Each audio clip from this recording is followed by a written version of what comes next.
Welcome to Angela Swanson, who has joined us for our sermon series today on healing. Each week, if you would like to go back, if you haven't seen the other services, we have talked each week about healing the various parts of ourselves and our lives after this year-long experience of living with COVID and all of the other things we've lived with this past year, and how we are on a journey towards better health, better healing, and better lives. And this week, we're talking especially about how our intellect, if you will, how our very being, how our energy itself can be healed.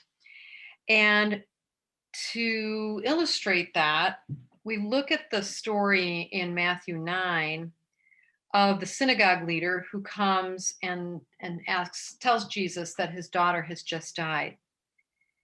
And he says, I know, however, that by putting her life in your hands, that you can heal her. And so Jesus got up and went with him. He stopped on the way to heal the woman who's been having the bleeding for 12 years. And through her faith, she is healed. And they continue on. And when he gets to the synagogue leader's house, all the people are all the professional mourners, all of the family, everybody is there mourning, which is a very outward expression in their culture. Everybody outside has filled the place, and they are experiencing the loss of this young girl. And Jesus says, "Go away. The girl is just sleeping. She's not dead." And they laugh at Jesus, and they know that's ridiculous because they know a dead person when they've seen one. But when Jesus goes inside, he takes the girl by her hand, and she got up and she was healed. And I thought, okay, well, how does that fit into the series? But if you look at the fact that oftentimes um, we we have a death, perhaps we have a death of a dream, a death of a relationship, a death of maybe our calling in life, or our work, or things like that, that we can feel that almost like a death, and we grieve those losses. But I would venture a guess that in some ways, or some way, many ways, one way, over this past year, we all have felt some some death to ourselves. We're grieving the loss of a lot of different things. As we talked about last week, some people are really struggling with brain health and depression, and those kinds of things. Um, some people have literally had family members die and lost their jobs, lost their livelihoods, and things like that. But even all of us, we have lost a sense of freedom, or a sense of carefreeness in living the life that we were living before this all happened. And we're all starting to experience a little bit of waking up right now in this spring, and sort of coming back to life. And this is an opportunity to look at, how are we living our lives? How did we live our lives? And how do we want to be living our lives? And it's a very complex issue for us right now, because there's been some good things and some hard things and some bad things. And in some ways, I've heard people say, well, this has been really bad, people are very depressed. And of course, that's very, very true. But that's assuming that everybody was loving the life they lived before. And the way most of us now, still, there's still some people that are, I mean, very, very busy. I understand that. But some of that running around that we all did has has stopped. And a lot of people are not sad about that. And a lot of people are very appreciative of what feels like more time. And what do we do with that time? We all know we only have a certain amount of time between being alive and no longer being alive, but we don't know what that time is. And what do we want to do with that time? I have been one of the members of Angela's meditation group. I will confess, I go once a week. I don't go more than that. And I want to, but I will at some point. But I am putting more meditation time into my day. And that is very helpful, of course. Like Paul said way back thousands of years ago, why do I do the things I don't want to do? And I don't do the things I want to do. It's an age old search, right? And each month Angela's had a series that we kind of focus on, and this month it's been about creativity and looking at who we are and what we do with our time. And I realized that just fits perfectly with this awakening. How can we call ourselves to a more awakened state right now and in the days and months and years ahead? It's an opportunity for us to realize that Jesus is maybe giving us a hand and saying, come on, wake up to what you have been doing and what you haven't been doing, and stand up for what is important to you, what's important to the life around you. And so I wanted to let Angela share a little bit about this idea of the creativity, living from the outside in versus from the inside out, and that sort of thing. So Angela, share with us. Oh, thank you so much. And what a beautiful story. That image of Jesus just holding the child's hand and says, she's just asleep. And that really resonates with me. And because I walked through a lot of my life asleep. And it does feel sort of like you're dead inside. And especially when you finally do wake up, comparing the before and after is just like, oh my gosh, how many years did I walk through the world just on autopilot and just numb to myself and sort of living as a victim to what my circumstances and situations, and other people's expectations for me is sort of how I walk through the world. And I had my own experience of making that shift from living that way to being more internally focused and powered from within. And I think we all eventually get there. I don't know if it's, a certain age or a certain phase in life, but I think most of us reach this point in life where we're just like, okay, I've accomplished all the things, or, I have everything I thought I wanted, but yet I have this restlessness. I have this yearning, and there's something missing, or there's got to be something more. And we get into this habit, I think, of living with this external focus all of the time, where our attention, our energy is just always focused outside of us. And we tend to believe that once all the things out here line up in just the right way, and so does things that way, or changes, or my job gets better, or my bank account gets better, or whatever the thing is, once those things change, then I'm going to feel okay inside. And so we live a lot of our life like that, just ordering our life, and so that we feel good and feel that wholeness. And then we reach a point where we realize, okay, that's not working. And I think this pandemic has given us that opportunity to see, because we have more time and space, because we're forced to slow down. And some people love that. It's like taking a breath. And some people don't like that. It's not comfortable. So we're just in this sort of habit of being busy. But having said that, the way that we are conditioned to live is with this outside in approach. And the consequences for that end up being, we lose connection to ourself, and we sort of fall asleep. We can feel dead inside. And then life seems to happen to us, and we become kind of the victim of our circumstances. The pandemic being one of them. And of course, things do happen that we can't control.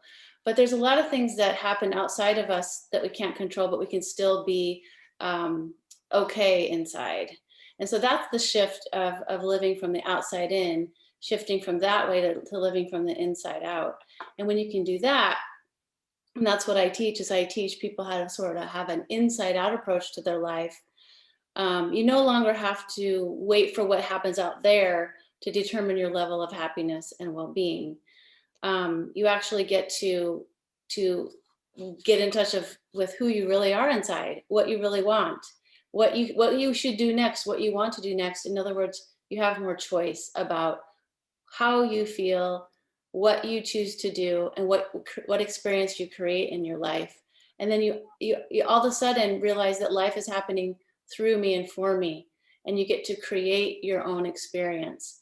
And I love the way that, that waking up idea, going from being asleep to awake, is exactly that. You get to be more in charge of your own choices rather than being um, tossed around by the circumstances of life. You get to be the one who chooses, and that's empowerment. That's when you get to wake up and really decide with your intention and your attention, what do I want? What do I want? How do I want to see this?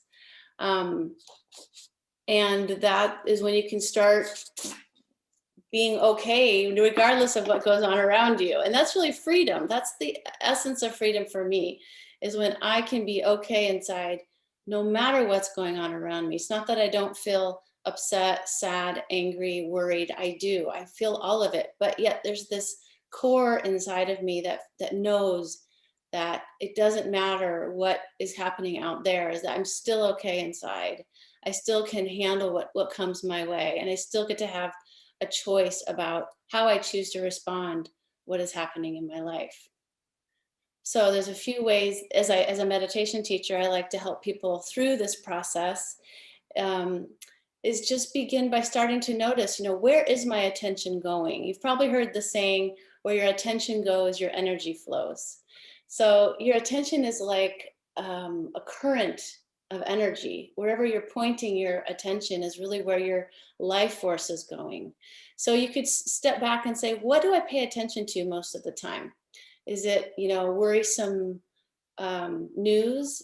Am I addicted to, negativity? Do I have people in my life that are just only feeding my fears? And you can just notice that with non-judgmental awareness and just say, wow, 50% of my time I'm listening to negative inputs. And you're digesting all of that, by the way. You're taking that into yourself. So you could decide to say, wow, I'm going to make an intention, be more purposeful about what I am paying attention to. And likewise, you can step back and say, where's my attention on the spectrum of time? Am I in the past? Am I, reviewing all the things that happened in my past? Am I in the present moment, or are my thoughts in the future, where I'm worried, I'm anxious, speculating, waiting for the next shoe to drop, all of that? And the where we want to be most of the time is in the present moment, because this is right where our life is lived, and this is where we access peace, connection, joy, love, wisdom, creativity. All of that is found only in the present moment. So there's some ways we can bring ourselves into the present moment and more internally focused. Meditation, mindfulness are some of those ways. And people that don't have a meditation practice can still just work on making more stillness, or making more space for stillness in their everyday life. It doesn't have to be some grand, redesign of their routine. It can just be little bits of space that you build in to just to take some quiet alone time to be with yourself. Make Allow yourself to take your attention from out here and just turn it inward. Get connected with things like, how does my body even feel today? What are my emotions like today? What's that inner, what's going on inside of me? What's the weather like inside here in this inner landscape? What are the quality and content of my thoughts? And to do that, to just kind of reconnect to what is going on inside of me. And then you can start to restore that connection where you're sort of tapping into your intuition, your inspiration, and your wisdom, so that you're grounded in sort of a state of being, rather than just be always busy doing and losing that connection to the ground of yourself, that core of yourself. So a couple ways that I like to guide people who are just trying to begin to make more space in their mind and in their day and in their life for stillness. Meditate. If you don't have a meditation practice, there's lots of apps out there. I teach people how to meditate, but if you can just carve out a few minutes a day, I like to do it in the morning. That's my my go-to practice is first thing in the morning. It gets my day started really well. Even if it's 5 minutes, just take some time, find a practice, a technique that you like, spend some time in meditation. The second way is go on a walk. It's getting nice out, so it's nicer to be outside. Put your headphone, leave your phone at home, leave your headphones at home, go by yourself, walk around the neighborhood, walk around the park, really start to notice your surroundings, sensing what there is to smell, see, feel, the air on your skin. Angela, leave my phone. Yes, yes, yes, yes. We're so easily distracted. We're just gonna miss the whole experience of the walk, right?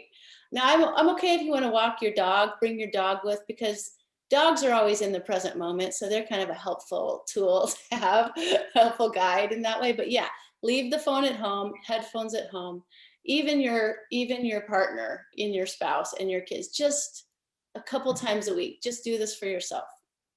And the third way I like to guide people is to sit and just write down some thoughts you have, write down your fears.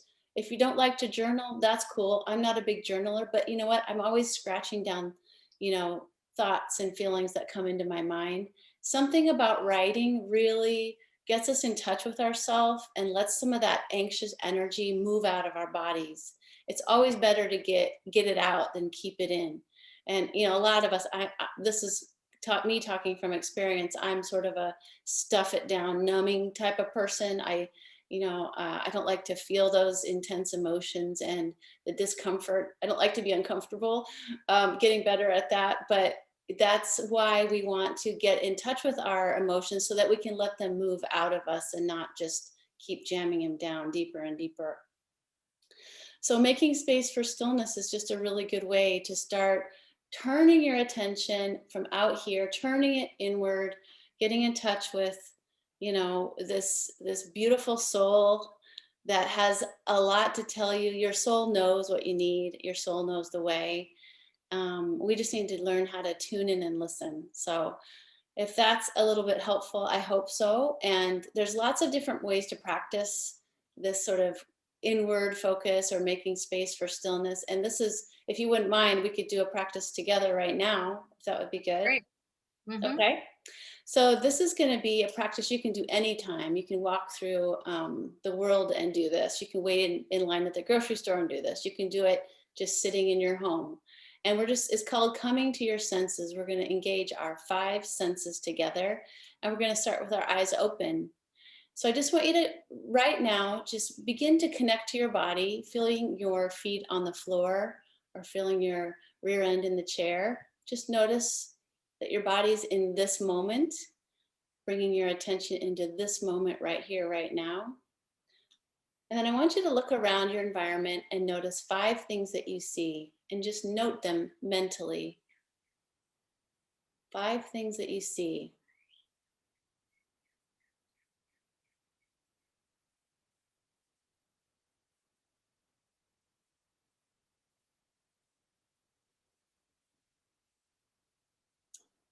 And then 4 things that you can hear. So for this, it might be helpful to close your eyes. If you feel comfortable doing that, go ahead, close your eyes. Listen for 4 things that you can hear and name them to yourself.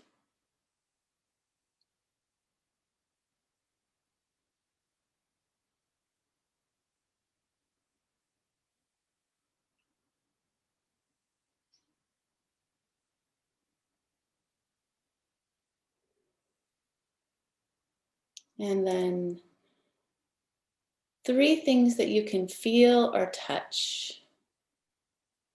So it might be the fabric of your clothing against your skin, the air on your skin, your feet on the floor, your hands touching each other. 3 things you can feel and touch.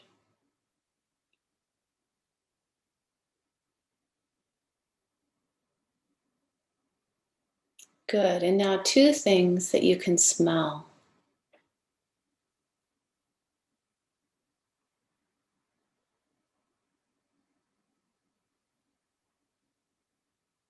don't worry if it's not coming easily. Just be kind to yourself. Stay open to the possibility of noticing two things that you can smell.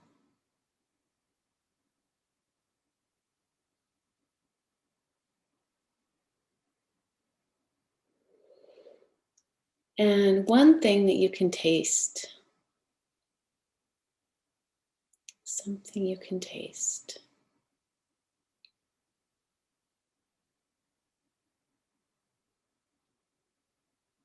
All right, and just take a breath.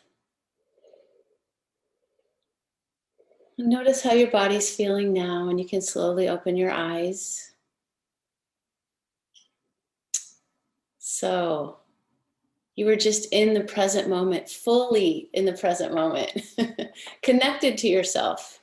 So, this is the kind of thing we're trying to cultivate through meditation and mindfulness, where this becomes the way we walk through the world. And it seems like such a simple thing, but being asleep means that we're not doing any of those things. We're not connected to ourselves. We're outside of our body, and our attention is completely distracted and fractured and busy. So we want, in order to wake up and really live alive and make choices that are going to create the kind of life that we long for, we need that inner connection. We need to cultivate that inner connection. So that's what I have for you today. I hope that was helpful. And Very helpful. Yeah. yeah, I think it's very helpful, and I can liken it to that sense that I don't ever believe God or Jesus makes things happen to us. mm, Jesus didn't make Jairus's daughter die, mm, but Jesus was there to show a new way to her and this family. And it's the same with us, that in this moment, Jesus didn't bring on COVID or something like that. Um, but the way that Jesus has been taught us, and is still teaching us how to live is something that is just as present to us if we open our eyes to it yes, and put those practices in place. So yes. thank you so much, Angela, and we really appreciate you being with us today, and wish you so well on your journey. And people could find you online how? Well, my website is Cloud9 Meditation. So it's Okay. all spelled out, cloud9meditation.com. Okay. And on Facebook too, if you like to be on Facebook, I have a nice little meditation community called A Moment Together. So you can join me there and talk about meditation. Great. Well, thank you so much. Thank you so much.